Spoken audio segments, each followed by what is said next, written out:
தினம் அவேர்னஸ். இப்போ ஒரு முக்கியமான விஷயத்தை சொல்ல போறாங்க. அதாவது ஒரு இடத்துல ஒருத்தர் வந்து அடமானம் வாங்கியிருக்காங்க. ஒரு இடத்த 15 லட்சம் மதிப்புள்ள இடத்த வந்து ஒருத்தர் அடமானம் போட்டிருக்காரு.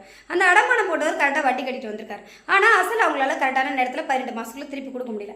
எதிர்கரையும் போட்ட பார்ட்டி என்ன பண்றாரு அப்படின்னாக்கா, அதெல்லாம் முடியாது, எனக்கு இடத்த திருப்பி கொடு, இல்லைன்னா அசல திருப்பி கொடுன்னு சொல்லி வம்பு பண்றாரு. அப்போ அந்த நேரத்தில் அந்த பணத்தை அடமானம் போட்ட நிலத்துக்காரர் என்ன பண்ணலாம் அப்படின்னா, ஒரு அட்வொகேட்டை பார்க்கணும். அட்வொகேட்டை பார்த்த உடனே என்ன பண்ணுவார் அந்த அட்வொகேட் அப்படின்னாக்கா, ஒன்றும் பிரச்சனை இல்லை, வாங்க அந்த இடத்து மேலே நம்ம ஸ்டே போட்டு வைக்கலாம். அதாவது இது என்னோட சொந்த இடம் தான், என்னோட மனப்பூர்வ சம்மத்தோட தான் அடமானம் போட்டிருந்தேன். இப்போ என்னால் வட்டி மட்டும் தான் கட்ட முடியுது, அசலை கரெக்டான நேரத்தை திருப்பி கொடுக்க முடியல. இப்போ அந்த அசலை வந்து நான் கோர்ட்டு மூலிமா திருப்பி செலுத்துறேன் அப்படின்னு சொல்லி ஒரு நோட்டீஸ் ஒன்று அந்த அடமானம் வாங்கினார் இல்லைங்களா, அந்த இடத்த அவருக்கு ஒரு நோட்டீஸ் விடுவாங்க, லீகல் நோட்டீஸ். அந்த நோட்டீஸ் அவங்க வீட்டுக்கு போனதுக்கப்புறம் நம்ம வீட்டுக்கு வரலாமான்னு கேட்டால் சட்டப்படி அவர் வரக்கூடாது, வரவும் மாட்டாங்க. மீறி வந்தாலும் அது தனியாக சட்டப்படி காவல்துறை மூலமா அவங்க மேலே வேற ஒரு வழக்கு போடுவாங்க. அது இல்லாமல் அதாவது வட்டி கூட்ட வழக்கு, வட்டி கூட்டு மிரட்டுற வழக்கு போடுவாங்க, அது தனியாக. இப்போ அந்த அடமானம் வாங்கினவங்களும் அடமானம் வச்சவங்களுக்கும் ப்ராப்ளம் எப்படி சால்வ் பண்ணுவாங்க கோர்ட்டில் அப்படின்னாக்கா, இப்போ எனக்கு வந்து வாங்கின பணம் போகிற 15 லட்ச ரூபாய் இடத்துக்கு ஒரு 4 லட்ச ரூபாய் 5 லட்ச ரூபாய் வாங்கியிருக்காருன்னு வச்சுக்கோங்களேன். அந்த 5 லட்ச ரூபாய் அவர் குறிப்பிட்ட டைமில் கொடுக்க முடியல, ஆனால் வட்டி கொடுத்துட்டு வந்திருக்காரு. இருந்தாலும் இப்போ அசலை கொடுக்கணும்னு நினைக்கிறாரு, கொஞ்சம் கொஞ்சமாக கொடுக்கணும்னு நினைக்கிறாரு அப்படின்னா கோர்ட்டில் வந்து மொத்தமாக 5 லட்சத்தை வைக்க சொல்லுவாங்களா அப்படின்னு கேட்டால் நிச்சயமாக கிடையாதுங்க.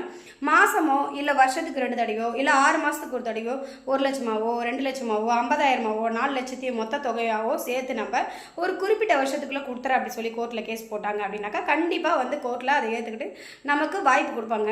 நம்ம அந்த வாய்ப்பை சாதகமாக பயன்படுத்திக்கிட்டு அவங்கள ஏமாற்றாமல் என்ன பண்ணணும், அதாவது அவங்கள கரெக்டாக அவங்க கடன் அடைக்கணும். அப்படின்னா என்ன பண்ணணும் அப்படின்னாக்கா, கொஞ்சம் கொஞ்சமாக சம்பாதிக்கணும் இல்லைங்களா. ஏன்னா வட்டி கட்டப்பட்டீங்க, கேஸ் போடுறதுக்கப்புறம் வட்டி கட்டிங்களான்னு கேட்டால் கண்டிப்பாக வட்டி கட்ட போகிறது கிடையாது, அசல் தான் திருப்பி கொடுக்குற மாதிரி வரும். அப்போ அசலை எப்படி திருப்பி கொடுக்கலாம், மாதம் கொடுக்கலாமா? நிச்சயமாக இப்போ இருக்கிற விலைவாசியில் மாதம் 4 லட்ச ரூபாய் உடனே திருப்பி கொடுக்க முடியுமா? முடியாது.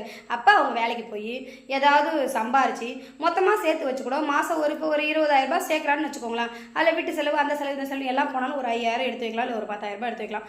அப்போ 5 மாதத்துக்கு 50,000 ரூபாய் எடுத்து வைக்கலாம். அந்த 50,000 ரூபாயை கொண்டு போய் அந்த கோர்ட்டில் கட்டலாங்க. கட்டினாக்கா கண்டிப்பாக உங்களுக்கு சட்டம் வந்து உதவி செய்யும்.